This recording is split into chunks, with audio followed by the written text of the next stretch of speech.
The Aztecs say they started from this place up in the north called Chiquimostoc. It was a cave, and inside that cave it had 7 different caverns. The Aztecs were more than just conquerors. They were demographic engineers on a scale that defies imagination.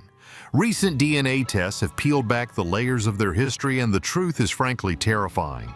We're talking about evidence of entire civilizations being systematically wiped from the genetic map, replaced by newcomers in a coordinated effort that reshaped the human landscape of ancient Mexico. What scientists have uncovered is a far-reaching conspiracy buried for centuries, and it proves the Aztecs' true identity is more shocking than we could ever have imagined. A secret in the cells. You're an archaeologist digging through the ruins of an ancient Aztec city. You found pottery, jewelry, maybe even some golden artifacts. But the thing nobody tells you is that none of these treasures can tell the whole story, not like a tiny fragment of bone can. That's exactly what happened when scientists got their hands on ancient DNA samples from Aztec sites across Mexico. For decades, historians have been scratching their heads about the true origins of the Aztec people. The traditional story goes something like this. A nomadic tribe called the Mexica wandered south from a mythical homeland called Aztlan. You see, this was their promised land. They eventually settled in the Valley of Mexico around 1300 CE. There, they built their magnificent capital, Tenochtitlan, an architectural marvel on an island in Lake Texcoco, and went on to create one of the most powerful empires in the Americas. It was a city of canals and pyramids, bustling with over 200,000 people. But here's where things get interesting. When modern geneticists started analyzing DNA from ancient Aztec remains, they didn't find what they expected. Instead of a simple story of migration and empire building, they uncovered evidence of something much more complex and, frankly, much more disturbing. The breakthrough came when researchers at the University of Texas managed to extract mitochondrial DNA from bones found in Tlatelolco, the twin city of Tenochtitlan. Mitochondrial DNA is like a genetic passport that gets passed down through the maternal line, giving us incredible insights into ancient population movements and relationships. What they discovered was mind-blowing. The genetic signatures didn't match the neat, tidy origin story taught in textbooks. Instead, they revealed a web of population movements, conquests, and what can only be described as genetic replacement on a massive scale. To put it mildly, the story was a mess. But this was just the beginning. As more DNA samples were analyzed from sites across central Mexico, a pattern began to emerge that would challenge everything we thought we knew about pre-Columbian America.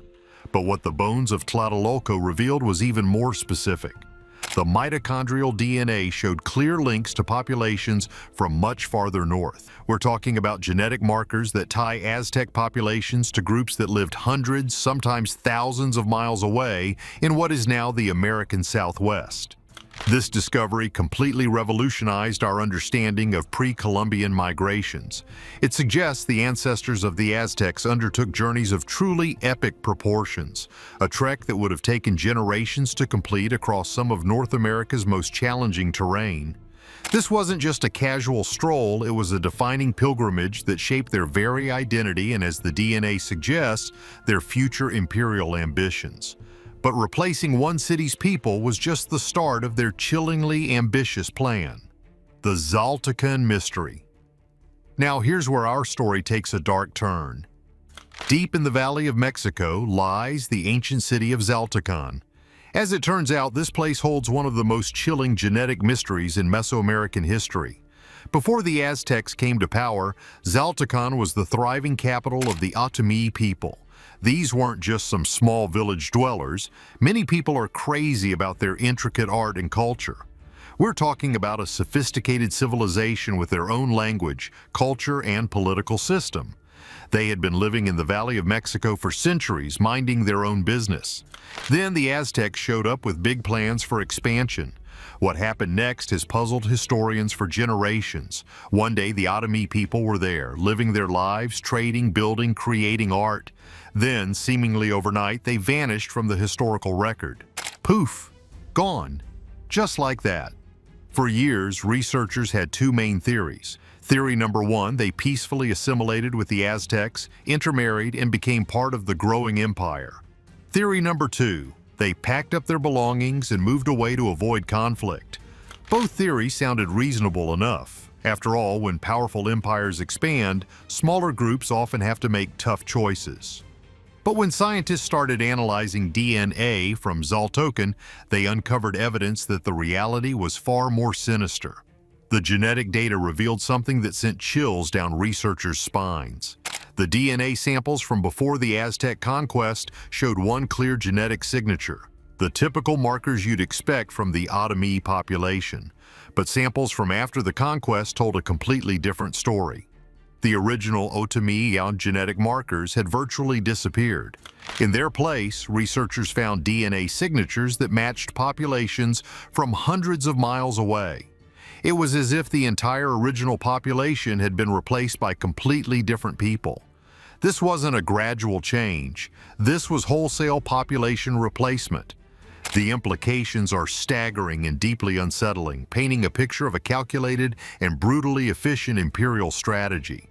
The genetic evidence pointed to a truth that was hiding in plain sight: demographic warfare. Let's really process what these DNA findings mean. What many overlooked is the sheer scale of this operation.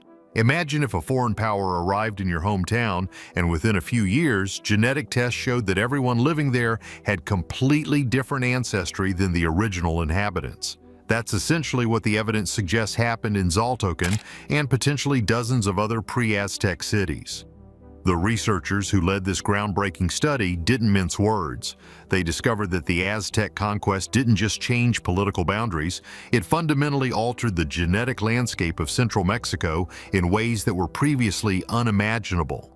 But here's what makes this discovery even more disturbing. This pattern wasn't limited to just one city. As more ancient DNA was analyzed from sites across the former Aztec Empire, similar patterns began to emerge. Original populations with distinct genetic signatures were systematically replaced by people with different ancestral backgrounds. The scale of this genetic transformation suggests something that goes way beyond normal conquest. We're talking about what researchers now call demographic replacement, a fancy scientific term for what might have been one of the largest and most organized population displacements in pre-Columbian American history. Think about the logistics for a moment. To completely replace the genetic signature of an entire region requires moving massive numbers of people over vast distances. The Aztecs weren't just conquering territory, they were actively reshaping the demographic makeup of central Mexico. Some researchers have started using terms like genetic colonization to describe what they're seeing. This wasn't just military conquest. This was systematic population replacement on a scale that rivals some of the most dramatic demographic shifts in human history. The more scientists dig into these genetic patterns, the more questions arise about the true nature of Aztec expansion and the fate of the millions of people who lived in central Mexico before them. The evidence for this genetic engineering was more widespread than anyone dared to think. A coalition of conquerors. Now let's talk about one of the biggest plot twists in this genetic detective story. That mythical Aztec homeland, Aztlan? Well, DNA evidence is now suggesting that this wasn't just a legend. It might be the key to understanding one of the largest population movements in pre-Columbian America. Recent genetic studies have identified something that has archaeologists buzzing: distinct Y chromosome and mitochondrial DNA haplogroups that can be traced across vast distances. These genetic markers are like breadcrumbs left behind as ancient populations moved. What's wild is that the genetic diversity among modern Aztec descendants is absolutely enormous, way more diverse than you'd expect from a single founding population. We're talking about haplogroups labeled QM-EH2, QM3, Q-Z780, and Q-PV3 from the paternal Y chromosome side, and haplogroups A2, B2, C1, and D1 from the maternal mitochondrial DNA side. These aren't just random letters and numbers, they are genetic signatures that tell a story of multiple waves of migration and population mixing on a truly massive scale. The implications are staggering. This genetic diversity suggests that the Aztecs weren't a single people at all. Instead, they appear to have been a complex coalition of different groups with varying genetic backgrounds who came together to form the empire. But here's where things get really interesting and more than a little disturbing. The genetic evidence suggests these groups didn't come together through peaceful alliance. Instead, the DNA patterns indicate rapid, large-scale population movements that coincided with the disappearance of original inhabitants from sites across central Mexico. Some geneticists now theorize that the Aztec expansion involved organized population transfers on a scale that's hard to comprehend. Imagine coordinating the movement of hundreds of thousands of people across hundreds of miles of challenging terrain. The logistical complexity alone would have required a level of organization that rivals modern military operations. This new evidence forces us to ask an even darker question about their methods. Genetic imperialism, the final verdict. Here's where the story takes its darkest turn. As more DNA evidence has surfaced, researchers are beginning to see what looks less like natural migration and more like a calculated campaign of population replacement. The data doesn't just show that original populations disappeared, it shows what, or rather who, replaced them. And the pattern is almost too deliberate to ignore. In region after region, local genetic signatures vanish, replaced by markers from the Aztec heartland and its allied zones. It's like watching the genetic map of ancient Mexico being overwritten, line by line, and this wasn't random. The pattern points to something chilling. A coordinated program of demographic engineering, centuries before the concept even existed. Every conquered region appears to have been corrected, reshaped to mirror the empire's genetic core. The implications are staggering. So what actually happened to those original inhabitants? The possibilities are grim, and none of them are comforting. Some genetic data hints at forced relocation. Entire families moved hundreds of miles away, their genetic presence diluted into new territories. Others might have been absorbed into the Aztec military machine, strategically scattered across the empire to prevent local unity or rebellion. But there's another theory, one that's darker and one that's gaining traction among geneticists and archaeologists alike. The total disappearance of certain genetic lineages suggests something beyond relocation or assimilation. It points to erasure.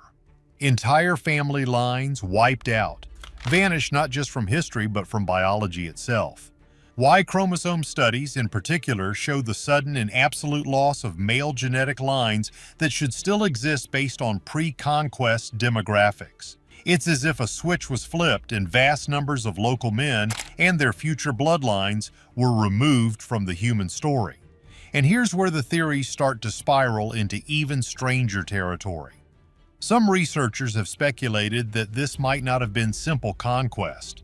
It could have been ideological. The Aztecs were obsessed with purity, sacrifice, and divine order. What if population replacement wasn't just a byproduct of expansion but a form of purification?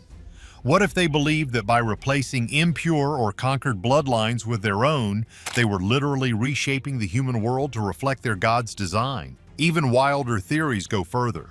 Some believe the Aztecs might have intentionally manipulated where different groups lived, breeding alliances and controlling genetic diversity across the empire.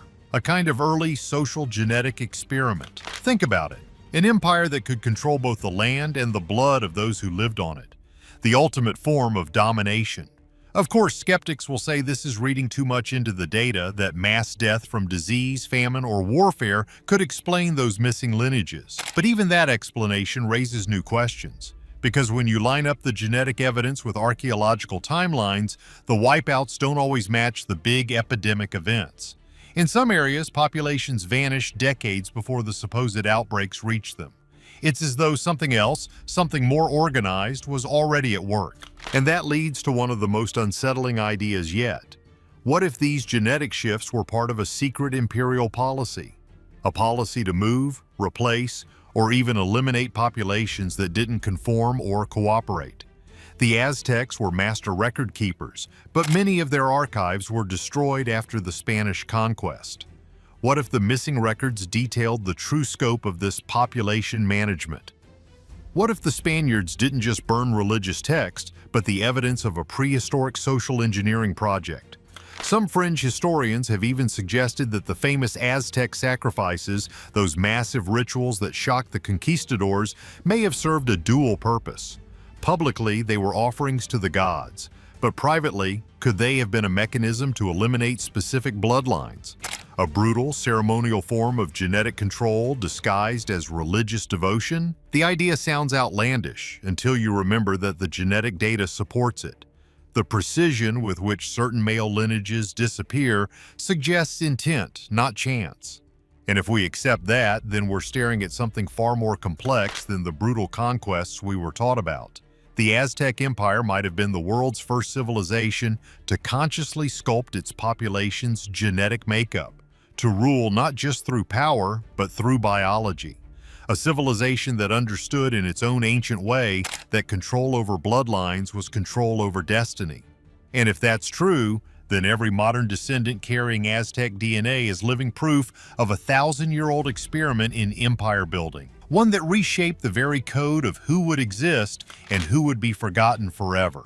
Because maybe the Aztecs didn't just conquer the land. Maybe they conquered the human genome itself. So, does this genetic evidence change how you see the Aztec Empire? Was this sophisticated demographic engineering or a brutal ancient form of ethnic cleansing? Let us know your thoughts below. Don't forget to like and subscribe for more hidden histories.